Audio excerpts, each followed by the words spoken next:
Steven Bartlett has interviewed some of the world's leading nutrition scientists on the Diary of a CEO. He's had fasting doctors, keto specialists, metabolic experts, gut health researchers, you name it, he's heard it all. So what does the man himself actually eat? I went and found out, and honestly, some of it's impressive, some of it's a little contradictory, and one habit in particular is something we need to talk about.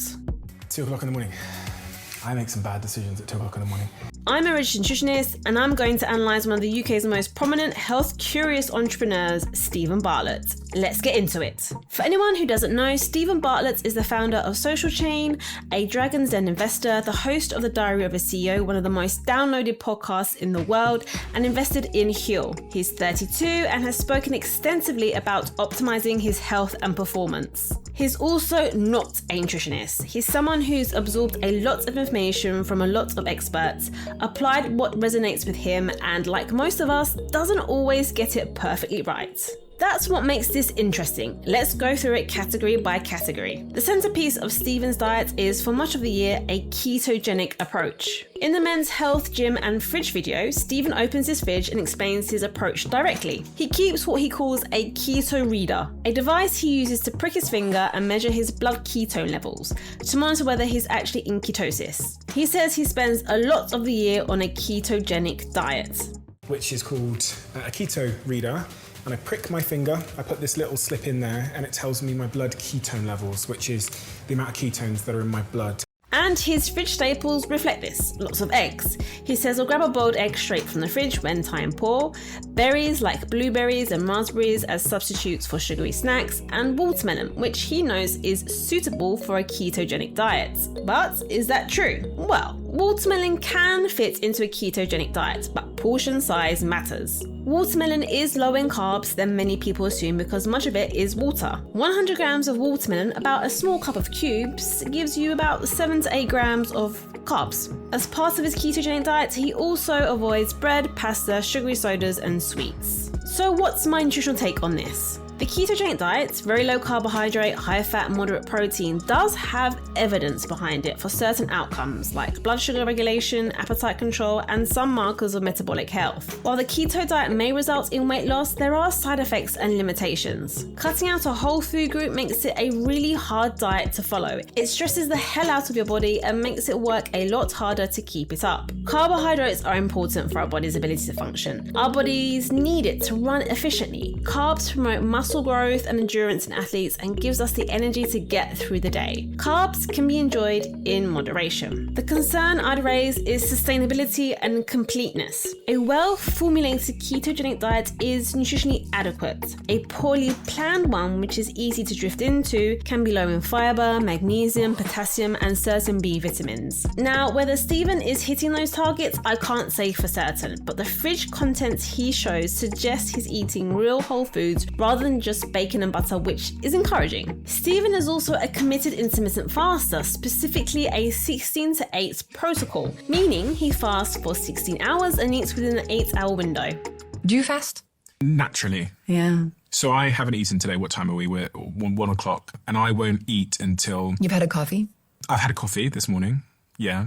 But I won't eat until, 4 p.m? On his LinkedIn, Steven has been unusually candid about this. He wrote that he has maintained a 16 to 8 fasting routine for over 2 years, with the occasional day of 2 off, and that he also periodically does a 36-hour fast, 8 p.m. on a Sunday through to midday on a Tuesday. He says fasting allows him to control his weight, energy, and mental health in a way he was never able to achieve with other diet plans. He's also had an interesting exchange on his own podcast with Dr. Mindy Pelz, where he described an 11 a.m. to 7 p.m. eating window as not hard at all, which tells you his baseline eating window is probably somewhere around there. Now, the evidence for time-restricted eating is genuinely solid, particularly for metabolic health and blood sugar regulation. The 16 to 8 model is one of the better studied formats, and for someone with a demanding schedule who doesn't want to obsess over every meal, it's a practical framework. But would I necessarily recommend intermittent fasting? Well, it can be a useful tool for the right person, but not a universal prescription. Every morning, Steven takes 3 supplements. I go into the supplement cupboard, which is over there, and I'll have the same sort of 3 basic supplements. I'll have omega-3, I'll have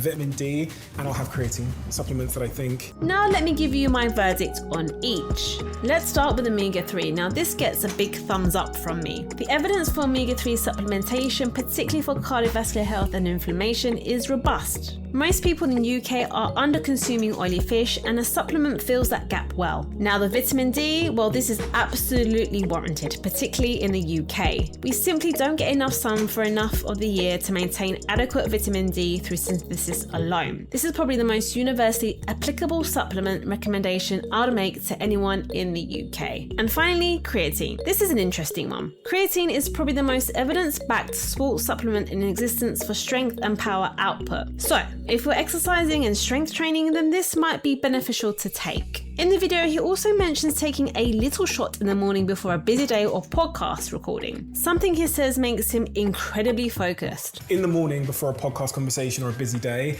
I go up here and I have one of these little shots, which makes me incredibly focused. What's the shot? It's called Ketone IQ. What's it supposed to do? Well, the company marks it for mental focus and alertness, sustained energy, exercise performance and endurance, avoiding the crash associated with sugary energy drinks. Would I recommend it? Probably not. I would view Ketone IQ as an interesting but not essential performance supplement, whereas creatine is closer to a staple supplement because the evidence base is much stronger. Now here's where it gets real, because Steven is also honest about where his diet falls apart.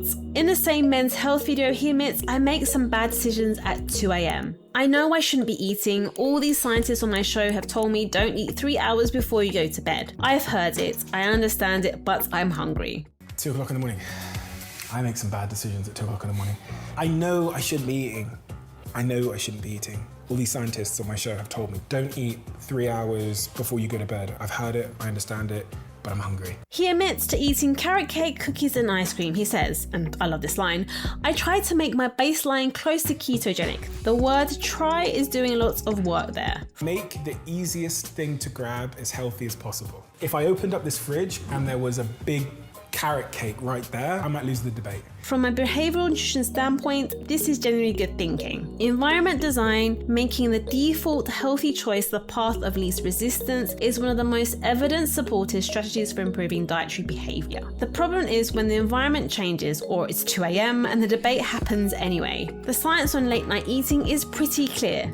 Eating the hours before sleep disrupts circadian metabolic rhythms, impairs glucose regulation, and is associated with poorer sleep quality and weight gain over time. This is the aspect of his diet I'd flag as the biggest area for improvement. Not because he's doing anything catastrophic, but because it undermines all the work he does throughout the day. So let's zoom out and give my overall assessment of Steven Bartlett's diet. He's eating whole foods, he's avoiding ultra-processed food as a baseline, he's monitoring his metabolic state rather than just guessing, his supplement stack is evidence-based, and he's applying intermittent fasting with genuine discipline over a sustained period. But there's also a broader point worth making. Steven has had some guests on his podcast whose dietary positions are quite extreme. Carnivore and aggressive fasting advocates, some claims that go beyond the current evidence base. But his diet is relatively moderate compared to some of what he's platforming. That's a good sign. If I were advising him, I'd say one thing though.